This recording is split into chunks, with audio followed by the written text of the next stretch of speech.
Hello, everybody. This is Catholic Dad, episode number 230, Realize Your Potential, Another Reason Abortion's Wrong. So, one of the greatest, most prolific writers and historians in the 20th century was a man named Alexander Solzhenitsyn. I talked about him before. He's written multiple books, Gulag Archipelago being one of the greatest books in the 20th century. And what it was Alexander Solzhenitsyn was a good Russian, he was a good communist, he was a good atheist, and he was promoted by the state. And he was living in Soviet Russia after the Bolshevik Revolution. And so he was a good Russian soldier, and he was a good comrade, and he believed in the dream of the atheist. He believed in communism, and he believed in the authority of the state. Well, Stalin, I don't know, he was a pretty persnickety dude, and he was killing millions and millions and millions of people. And Alexander Solzhenitsyn one day, in a conversation with one of his buddies in a letter, he questioned what Stalin was doing in the body count of his fellow comrades during the Russian reign of terror under Stalin. And just because he questioned it, one day his commander had to arrest him, and he arrested him, and he sent him off to a Gulag Archipelago, which is a labor camp or a death camp, and he got put in this labor camp, in this death camp, and he had a lot of time to think about his life and a lot of time to think about what was wrong with Soviet Russia. He also, incidentally, in the 8 years within the Gulag, he got lymphoma and almost died. Well, anyway, so Solzhenitsyn's sitting there and he's thinking, and all along the time he's thinking, he didn't have any pen and paper. He was writing books in his mind, and one of the books was Gulag Archipelago, essentially a day in the life of the Gulag death camps and how he got there. And I'm about 500 pages through it. It's a 1,200 tome. It's a really large book. And when he got out, he finally wrote it, and he wrote a bunch of books. And there was an underground press in Soviet Russia about how bad communism was, and Solzhenitsyn became kind of a folklore hero in the Soviet Union itself. And eventually, he challenges the Soviet Union to kill him because he wanted to be martyred, and he wanted to be martyred so his works would become more well known, and so that the people would eventually get the moral courage to rise up against communism. Instead, Russia exiled him to Switzerland, and then they exiled him again and then Switzerland exiled him to Vermont. And he spent the bulk of his time in Vermont, going on these lecture circuits and tours throughout America. And eventually, he returned to his home, the motherland of Russia, and died in the country that he loved, which was Russia post-Soviet Union.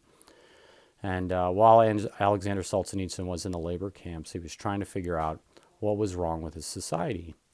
And, was it Stalin? Was it the government? Was it the Tsar? And what he came to the conclusion of is that what was wrong with the Soviet Union was Alexander Solzhenitsyn, that he was primarily responsible for the fall of Tsarist Russia and the descent into the tyrannical regime of Soviet-style communism, which was a murderous, horrible hell for almost everybody except for the apparatchiks.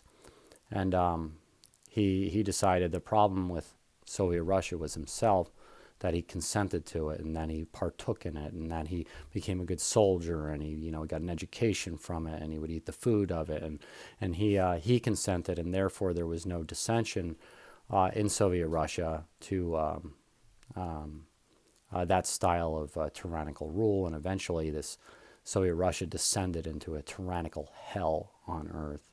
Now, what I'd like to make a hypothesis here. What Alexander Solzhenitsyn decided while he was quietly meditating in his suffering cancer death cell called the Gulag Archipelago was that he was figuring out what his true, genuine human potential was. And I think what he figured out was that he didn't live up to his potential when he was pre-Gulag Archipelago, that he was just doing his best in the world, at least he thought. He was going along and playing the game, instead of taking a moral stance about right and wrong in a society. And he determined that he had much greater potential than just playing the game and like living his life, but his potential was actually doing what was absolutely right and not doing what's wrong and standing against tyranny and oppression, because if he did that, then perhaps that would have been like a shining star, a beacon of light that could spread to the rest of Soviet Union. And then maybe they could have stopped it earlier. And so I guess I want to propose Alexander Solzhenitsyn was realizing his potential while he was suffering. and he was turning his life around, and he was turning his life toward the church, and he was turning his life toward Christ. And eventually he became a great convert back to Orthodoxy / Roman Catholicism, and became a hero of the world, I would say. Now, here's the deal. Our life that we have on this earth, we could live a pretty good life. And even then it's bound by death. Like you could wake up one day and have a stage 4 cancer diagnosis. You could end up in a car accident and be dead. And that, as the older you get, you got to realize that the death that surround us every day, everybody's going to meet their maker. The death that surround us get closer and closer and closer. And so I'm going to make the hypothesis that the older you get, the less potential you actually have. And so if the less, meaning that you're moving along in life, and the less good you could potentially do in the world because you have less time to do it, you have less energy to do it, you have less strength to do it, you have less mental acuity to do it. And so that's one of those sayings that youth is wasted on the young, that the young, they give up their potential because they want to do pleasurable things, and they want to have fun, and they want to do lazy things, and they don't grasp the world by the horns, and they don't meditate and pray about what they could potentially become, and they don't realize their true potential. And so I would state that, if you're a 50-year-old man, you still have great potential. If you're a 40-year-old man, you have even greater potential.